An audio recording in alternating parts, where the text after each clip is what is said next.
Welcome back. You are streaming live now from Fox, bringing you the latest information to the ongoing situation in Haiti. Dozens of Haitians actually protested throughout the nation just on Tuesday to denounce the recent kidnapping of members of a United States-based missionary group. This is happening just days after the 400 Maozo gang kidnapped the group of missionaries, which included children and one Canadian national.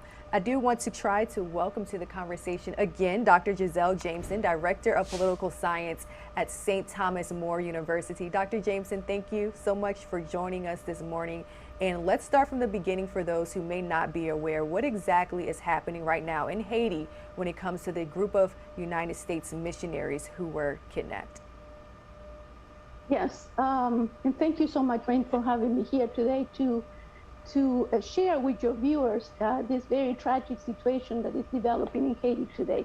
That Saturday, we learned that a group of missionaries, a group called Ohio, in Ohio, based a Christian aid ministry group, have been kidnapped. There were 16 individuals that are American citizens, one individual that is from Canada, 17 in total.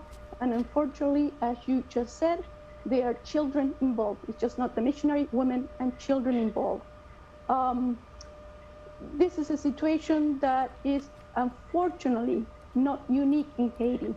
Kidnapping for ransom have been around for a number of years, but it looked like it had been more seriously happening since the assassination, if you remember, of the president of Haiti back in July.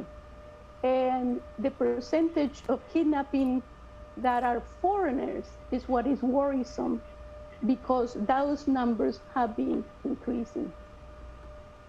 Dr. Jamison, I do want to replay for you all. I'm sure that you were listening into our show, but White House Press Secretary Jen Psaki recently just briefly kind of touched on this subject when she spoke about how the United States traditionally handles situations like this. So I do want to replay this moment for our viewers in case they missed it. Policy, and I can't get into too many details operationally here because that's has never been in the interest of Britain. Remains our policy, and I can't get into too many details operationally here because that's has never been in the interest of Britain. Remains our policy, and I can't get into too many details operationally here because that's has never been in the interest.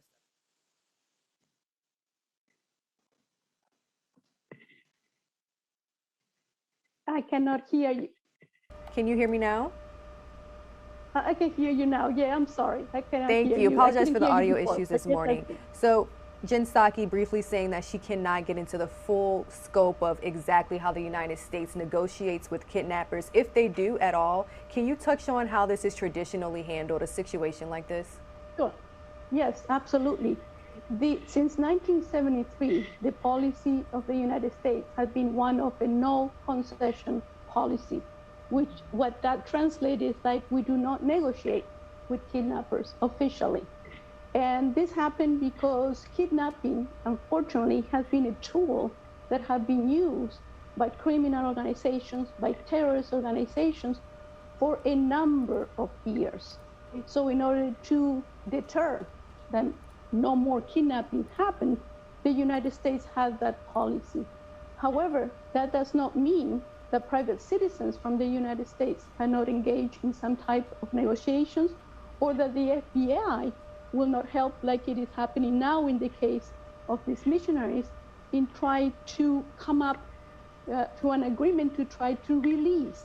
What the United States doesn't want to do is pay ransom. And as we heard, the ransom that is being asked is outrageous. They're asking about $1 million per individual. We come up with $17 million, which is an amount of money that, of course, it's a Christian ministry will not be able to raise, but even if they did, how do you guarantee that if you pay the ransom, that these criminals are going to release this individual unharmed? So it's a very, very difficult situation, and one that, of course, like we heard Jen Psaki, White House Press Secretary, said, that is one that the United States cannot give a lot of details. When you have a negotiation of this nature, you cannot give a lot of details.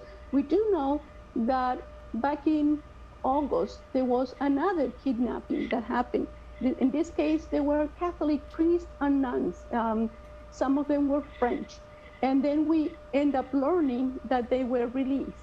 But generally, we don't find out, or it's not made public, has anything been paid, or how was the procedure in which you release those individuals. So that is the part that is perhaps will continue to be unknown. And we must mention that a lot of Americans are pretty upset with this policy. I mean, could you imagine if someone that you're related to, a close friend or family member or child, is a part of this missionary group, you go to Haiti to help rebuild an orphanage, and the United States can do so much, only do so much to help return them home. Is this something that should be changed in the future? Well, number one, I think that hopefully there's two things that need to happen. You can look at these policies, absolutely, but the most fundamental thing is to get into how is it that criminal organizations can use kidnapping to benefit and profit from individuals that will do anything, as you said, that are desperate to pay a ransom. I just want to make sure to clear too that, for instance, the numbers that have been provided by the United Nations Integrated Office in Haiti is that the worrisome numbers are because last year, Haiti already had more than 250 kidnappings in the country. This year, we're not at the end, and the number is over 300. From those, it's a fraction that is international or foreigners. Only 42 have been foreigners. Kidnapping is being used in Haiti even to extort funds from individuals that have no funds, from individuals that have that work in the informal economy. There are a lot of cases that they kidnap and they ask for $100, and the families end up paying $20 to release their loved ones. So looking and trying to come up to how do we stop these gangs from committing these horrific crimes is something that we need to look at. And at this moment, gangs are pretty much what are running the country right now. This is not a phrase that I say. This has been even said by individuals in the State Department, like Daniel Fonte, the former White House envoy to Haiti, who resigned for different reasons, resigned because of the policies towards Haitians. But this is how he defined what's going on in Haiti today. A country where gangs are now running the country. And you will need more than 10,000 officers to stop this. So the structural problems behind are a lot more complicated. And of course, all these structural problems are very difficult to comprehend, like you correctly said, when you say, it is my family member that is there, that is being kidnapped. Will I see them again? So let's touch on that a little bit more, because it seems as though the Prime Minister of Haiti is really in a tough position. Would you say that gang-controlled territory has increased since the president's assassination? It certainly, that's what it looked like. And of course, because many researchers like myself, we can't be on the ground right now precisely because of this warnings that it's extremely dangerous to be Haiti. But based on what we talked with Haitians that are there in the country, yes, the amount of territory that the gangs, particularly this one is one that Mawoso is the name of this gang. They control 80% of the kidnappings is done by this gang alone. And they don't only control resources, like you said, yes, they control territory.